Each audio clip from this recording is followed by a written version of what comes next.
Hi, my name is Kim Verdensky, and I am your student's dual enrollment college experience teacher. I have opened the screen to the St. Petersburg College single sign-on screen, and I'm just going to walk you through what your students will be participating with on a regular basis. Please keep in mind that as a dual enrollment class, the course grades are a semester-long cumulative grade, and they will be kept in my courses.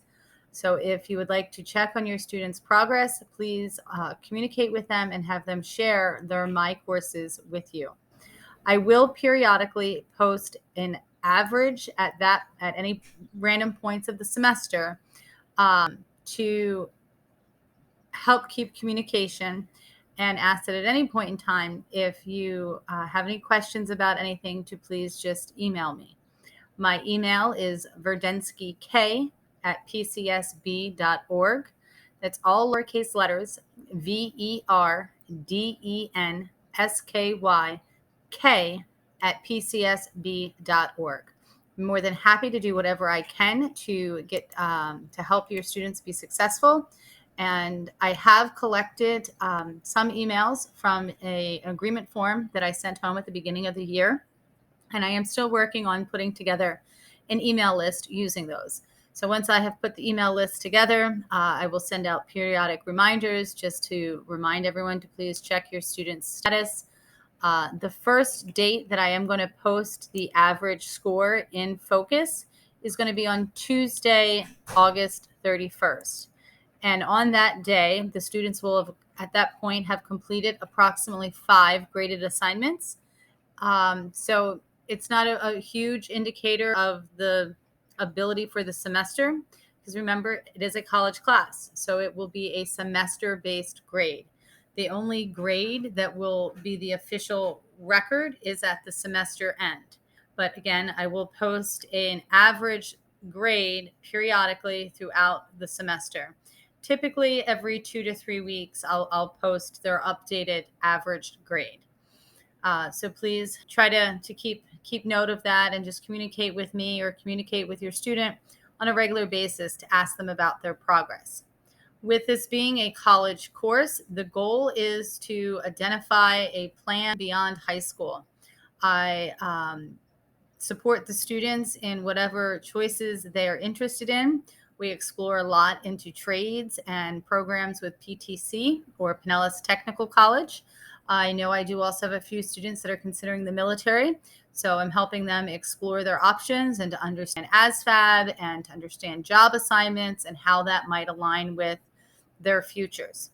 And then, of course, anyone that would like to continue into St. Petersburg College after graduation, I'm very well versed on how they can do that as well as university applications and looking at bright futures. So we really do cover a lot of material. None of the assignments are terribly complex.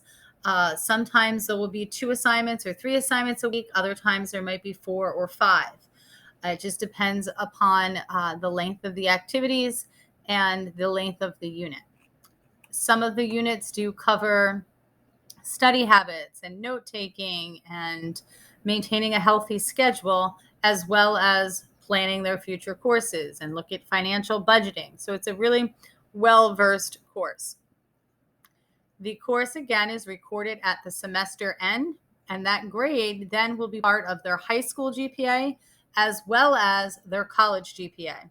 So it's very important that students earn preferably an A or a B, but at the college level, a C is the lowest possible grade to earn credit for the college course. So we really push for nothing below a 70%. Okay, so with that, I'll go ahead into my courses. And again, this is on the St. Petersburg College general website, and they have all accessed their sign accounts. And once we get into the course, when they log in, they will see their course listings on the left-hand side. They have a calendar that shows them upcoming due dates for any dual enrollment or any college class they're enrolled in.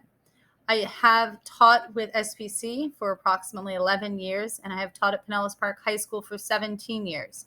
So I really do enjoy spending my time with the students and helping them make plans and am happy again to do whatever I can to do to help them. Once they're within their course, there will be announcements periodically from me in this welcome area. That's for important events coming up, news dates, updates on grades, and things of that sort. And then on the right-hand side of the page, they have their calendar of assignments due for that upcoming time period. So you can see this week we have 3 assignments due because we're still getting into the groove of everything. So I'm moving at a slower pace. And this unit is about motivating success. So first they started by looking at a survey to help them identify possible career clusters, and then looked a little deeper into what does that career require for training. For some programs or some careers, we might need minimal training. SPC and PTC offer a lot of programs that within 12, 16 months, we can have a certification or a license to have a very valuable position. Other programs are a 2-year program, or we could have a traditional 4-year bachelor's degree. So the idea of the first assignment with the survey was to identify a cluster of careers that they're interested in, and then try to narrow it down to help decide where we need to go next. And then this week, it's more about what does success really mean as an individual, and how their values and choices align with their definition of success. Each of the units does also include a study plan, which is a virtual textbook that is embedded within the class. And then the last assignment with each unit is a quiz. The quizzes they can all take twice, so giving them an opportunity to earn the higher grade. Obviously, it's recommended that the student go back and review the material prior to retaking the quiz, because the questions are assigned at random, so it will not be the exact same questions when they take it again the second time. So that's the home page of the course. To access the material, they go into course content. And from course content, we have a table of contents on the left-hand side of all of the units that will be covered all semester. So you can see we started with this motivating success unit, and that's what we're working on this week. After the motivating success, we're going to talk about communication and skills beyond the classroom. One of the major assignments for the whole semester is a civic engagement project. So you can see that it's one of the first units that we're looking at so that students can plan appropriately.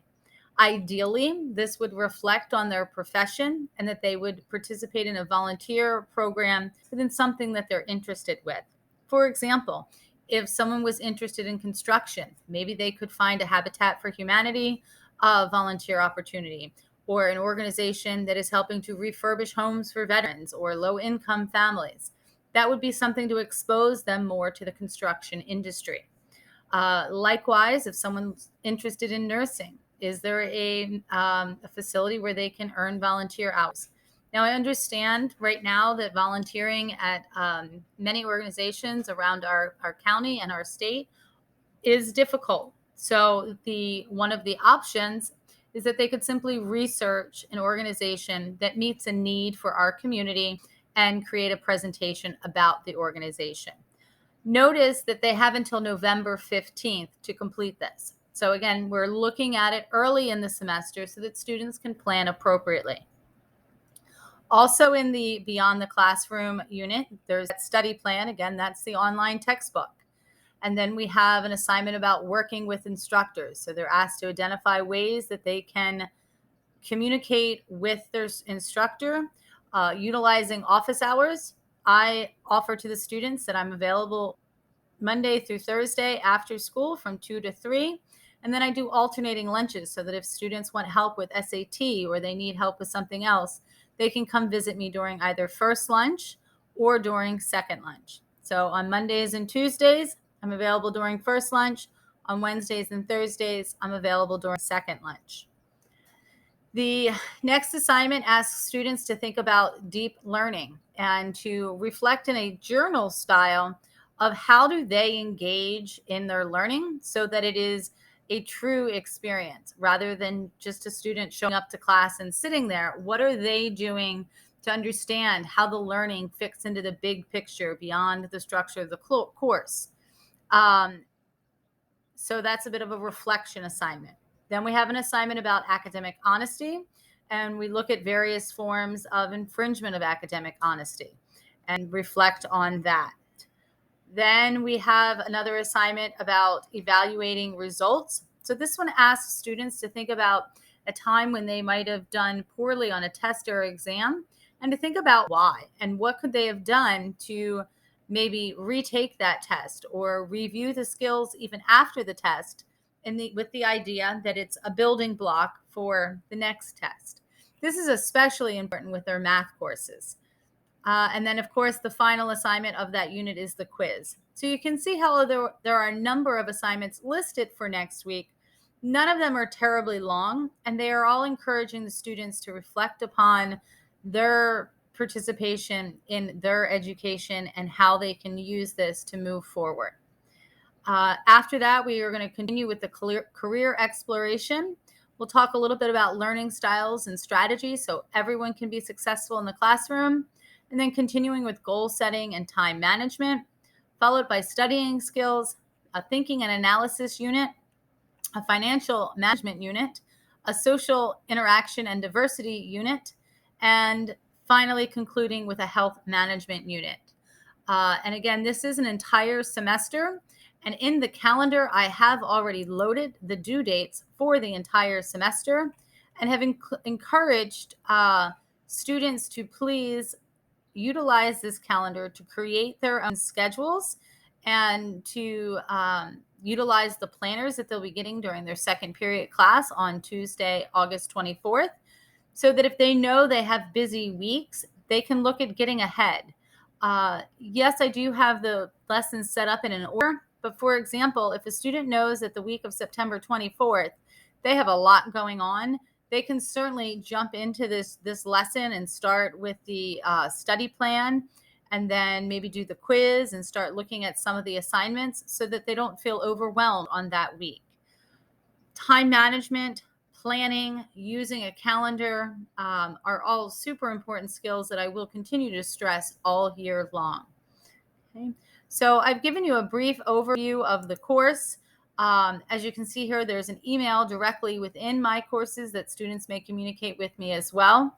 And again, I am still putting together an email list of parents and family members that have provided emails for me already. But if you would like to send me an email and have any questions or anything of the sort, I'm happy to communicate. And again, my email address is verdenskyk@pcsb.org. It's all lowercase letters, V as in Victor, E-R, D as in David, E-N-S-K-Y, K@pcsb.org. I hope you all have an excellent school year, and please feel free to reach out if you need anything. I'm happy to help however I can. Take care.